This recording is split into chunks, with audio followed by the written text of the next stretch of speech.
श्रीपादराजम शरणम प्रपद्ये. ध्यानस्थ असताना त्यांची आज्ञा कोणत्या क्षणी होते तेच क्षणी मी पुरपुरत जाणार. तेथे एखादी महत्वाची घटना घडणार आहे, ती माझ्या डोळ्याने पाहण्याची संधी श्री दत्तप्रभूंच्या कृपेनेच मिळेल असे म्हणून श्री पळणीस्वामी ध्यानस्थ झाले. मी आणि माधव सुद्धा ध्यानस्थ झालो. अशा प्रकारे ध्यानात 10 तासाचा वेळ गेला. त्या ध्यानानंतर श्री पळणीस्वामी अत्यंत उल्हासित दिसत होते. मी आणि माधवाने श्री स्वामींना त्यांच्या ध्यानभूतीबद्दल सांगा अशी प्रार्थना केली. त्यावर स्वामींनी हास्यमुखाने सांगण्यास सुरुवात केली. शिवशर्मांची गाथा, श्रीपाद श्री वल्लभांचे चिंतनाचे फळ. ते म्हणाले, या कलियुगातील लोकांचे किती महात्मा भाग्य आहे.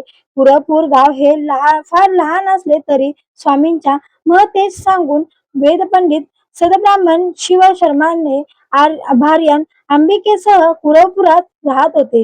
कुरवपुरातील एकुलते एक असे ते हे ब्राह्मण कुटुंब होते. ते द्वीप ओलांडून घेऊन ब्राह्मणोचित कर्माचे धनार्जन करून रोज कुरवपुरास परत येत असत.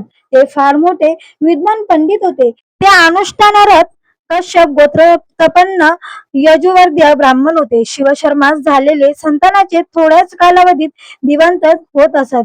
कसाबसा एक मुलगा वाचला. दुर्दैवाने तो मुलगा जड मंद बुद्धीचा होता. निष्प्रयोजक संतान प्राप्तीमुळे शिवशर्मा दुःखित होते.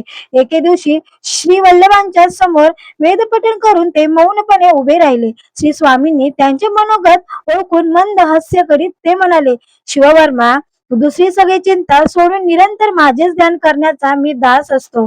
तुझी इच्छा काय आहे ते सांग. त्यावर शिवशर्मा म्हणाले, स्वामी, माझा मुलगा माझ्यापेक्षाही मोठा पंडित वाग्व्य व्हावा अशी माझी इच्छा होती, परंतु ती पूर्णपणे रसातळात गेली. माझा मुलगा अत्यंत मंदबुद्धीचा आहे. असे सर्व चराचरात सगळ्या घटाघटात व्यापून असणाऱ्या सामर्थ्यवंत असलेल्या आपणा सत्याला पंडित करणे, निष्ठावान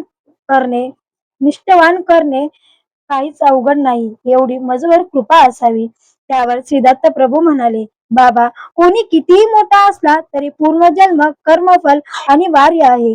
सगळी सृष्टी बुद्धी शासनाचे उल्लंघन न करता चालत आहे. स्त्रियांना पूजेचे फळ म्हणून नवरा मिळतो. दानाचे फलस्वरूप मुले बाळे होतात.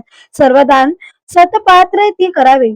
आता दान घेणारे सतपात्री नसतील तर किंवा दानास योग्य असे नसतील तर अनिष्ट संभवते. सद्बुद्धी असलेल्या व्यक्तीस जेवू घालण्यास त्याचे पुण्य कार्याबद्दल प्राप्त होणाऱ्या पुण्यातील थोडा भाग अन्नदात्यास मिळतो.